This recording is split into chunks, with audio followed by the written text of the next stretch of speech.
What's amazing is that he introduced the use of imaginary numbers.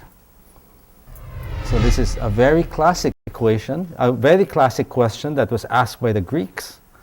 And it took a long time before mathematicians could actually show that there are only actually two solutions. Okay.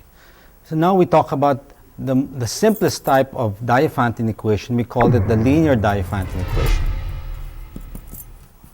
The linear Diophantine equation. Now the linear Diophantine equation has this form.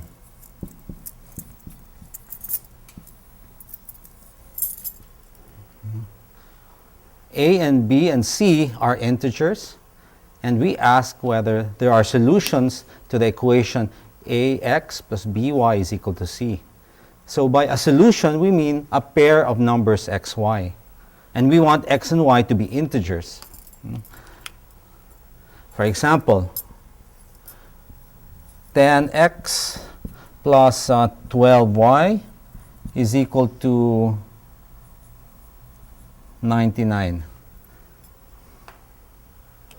This is a linear Diophantine equation. Do you think this is a solution? No, there's no. There's no solution. No?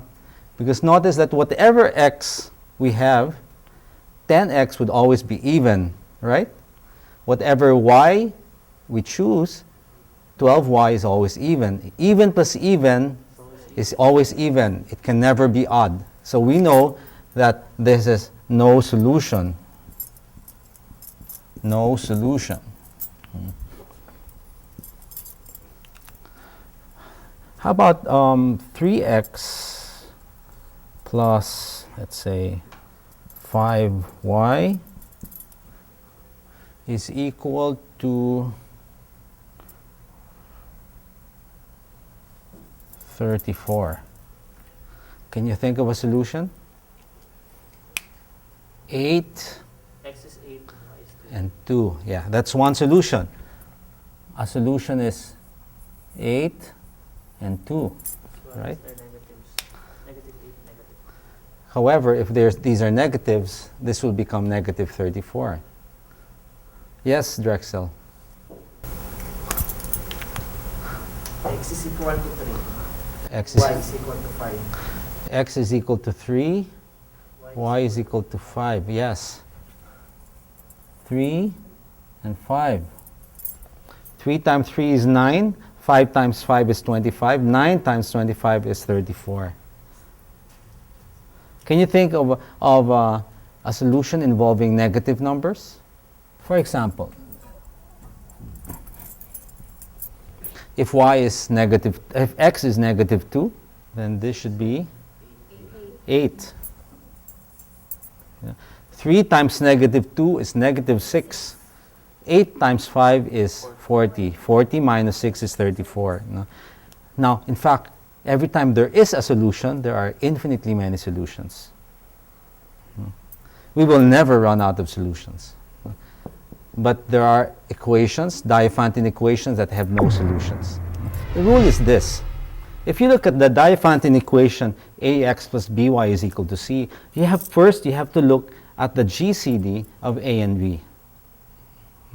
We can compute that using the Euclidean algorithm. Okay? If the GCD is, if we call the GCD d, now next we check whether d is a factor of the constant term c. If d is not a divisor of c, then the equation has no solution. However, if it is a divisor of c, then there are infinitely many solutions. In fact, this we have a statement that says that every time we have one solution, if xy is one solution, then all other solutions are given by this formula. We can just replace t by any integer and we get infinitely many solutions. I'll give you an example. If we have something like, 7x plus 15y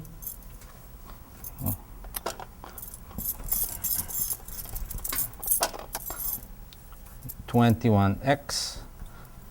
Suppose we look at the Diophantine equation, 21x plus 18y, let's say, is equal to 29.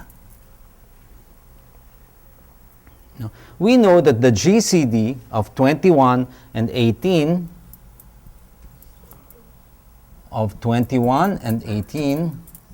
is 3.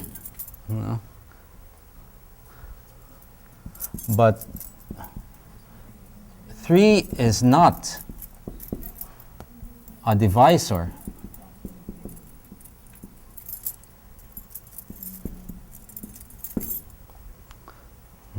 However, 3 is not a divisor of 29, therefore, we conclude that this linear Diophantine equation has no solution. No solution.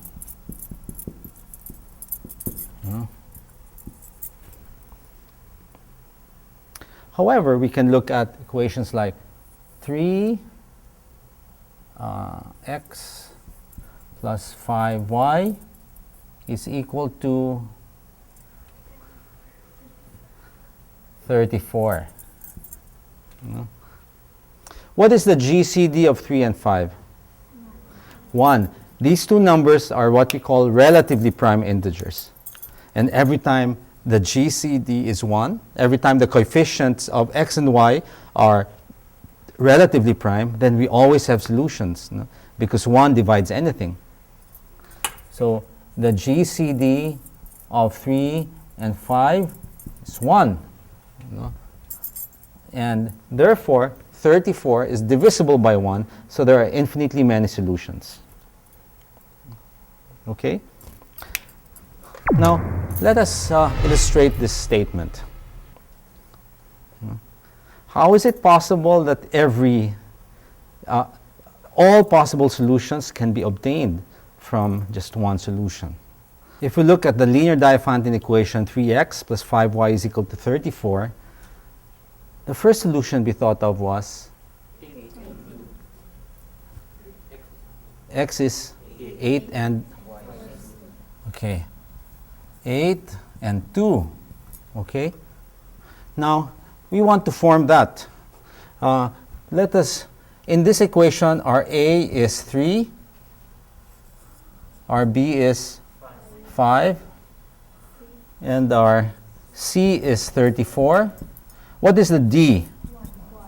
This is the GCD of a and b. This is 1. Okay? So, our formula states that all possible solutions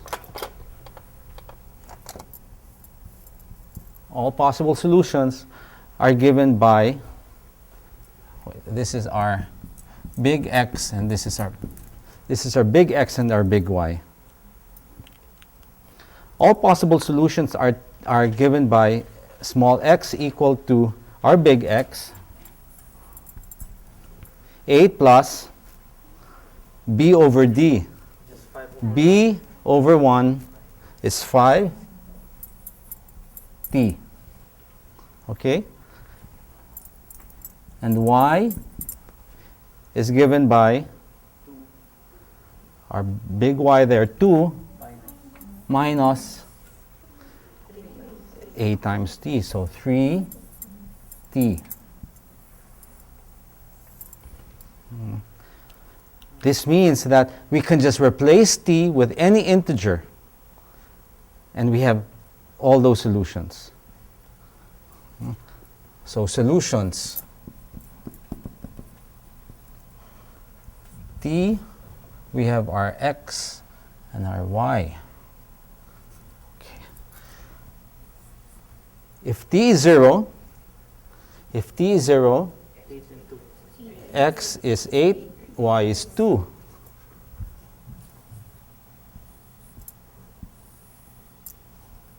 So 8 and 2 are solutions. How about if t is 1?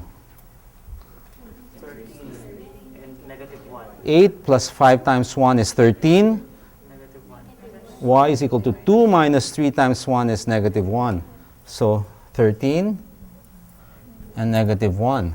And you can check. 3 times 13 is 39, Minus plus 5 times minus 1 is negative 5. 39 minus 5, and that's 34. So that's one solution. Let's look at bigger things. For example, t is 4. 8. 8 plus negative 4, plus 5 times negative 4 is 8 8 plus 20. plus 20. 28. So this is 28. Y is equal to y minus 3 times 4. Negative 10. 2 minus 12 is negative 10. 28 negative 10 gives us another solution. In fact, we can replace t with negative numbers. Let's say negative 2.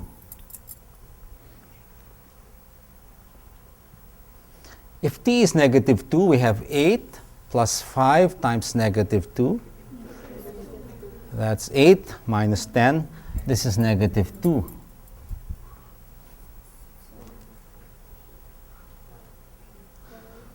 Y is equal to negative 3 times negative 2, positive 8.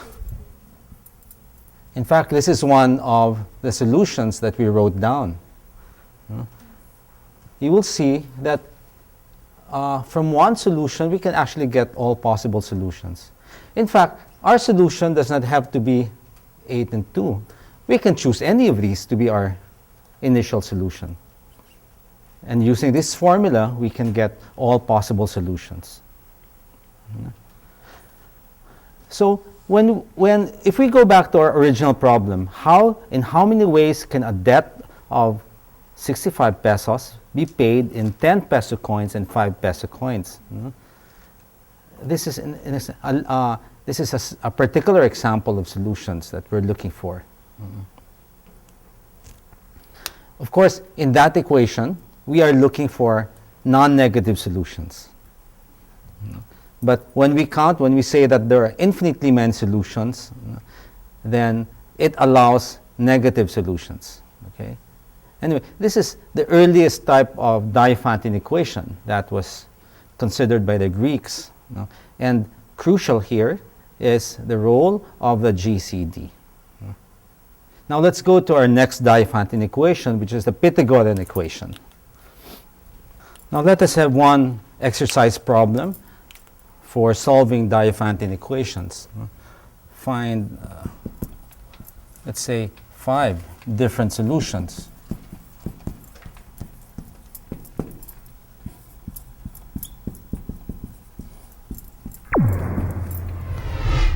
Let's say 4x plus 9y is equal to 24.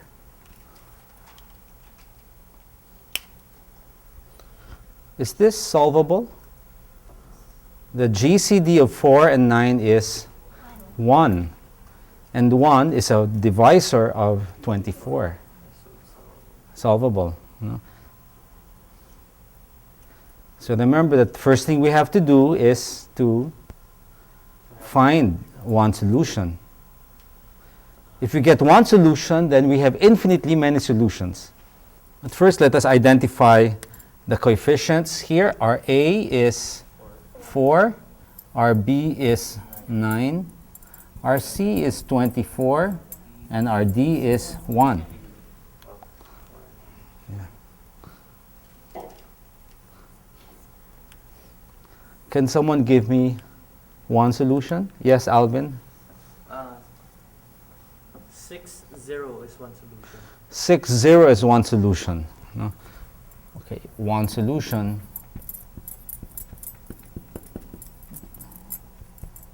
Six, 0.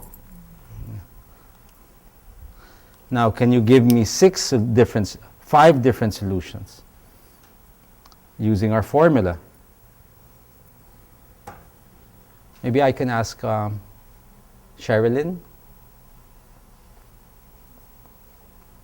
can I ask you to write the equations, the formula for x and y, and give us a table that will give us 5 different solutions of our Diophantine equation.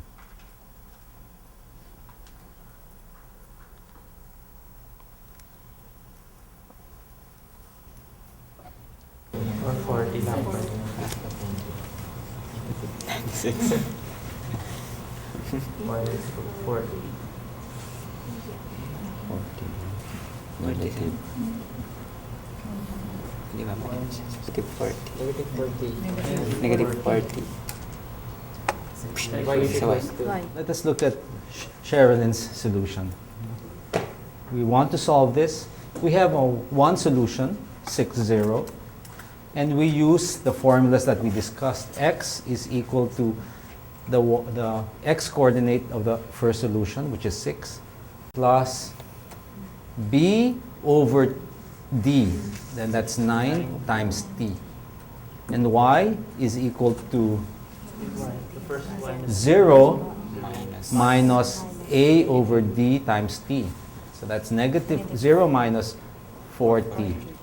So this is negative 4. Notice that every time we use a positive integer for t, our y would automatically be negative. So our first solution, our initial solution, was obtained with when t was equal to 0. If t is 0, then xy is just 6, negative 4. Oh, if t is 0, xy is just 6, 0. If t is 1, we have 6 plus 9, so that's 15. 50 times. Negative 4 times 1 is negative 4. If t is 2, we have solutions 24, negative 8. If t is 3, we have this solution. For t is equal to 4, we have this solution. For t is equal to 5, we have a rather big solution, 51, negative 20. But all of those are solutions to our Diophantine equation. In fact, our initial solution, the first solution, can be any of these. We can choose any of that to give us our first solution. We will just have a different set of equations. But whatever initial solution we get, we shall be able to come out with infinitely many solutions. This technique was known to the Greeks. They were interested in methods of solving equations like this. Again, the main question that if you have a Diophantine equation, you have an equation, how do we find all the solutions? Another question, of course, the first question we have to ask is, are there solutions? And the Greeks found out that knowing the GCD of the coefficients a and b would tell them whether or not a linear Diophantine equation will have solutions. Do you have any questions about linear Diophantine equations? No. None. I hope this is clear to you and you remember that. Next we go to probably the most famous of all Diophantine equations. This was the equation considered by Pythagoras.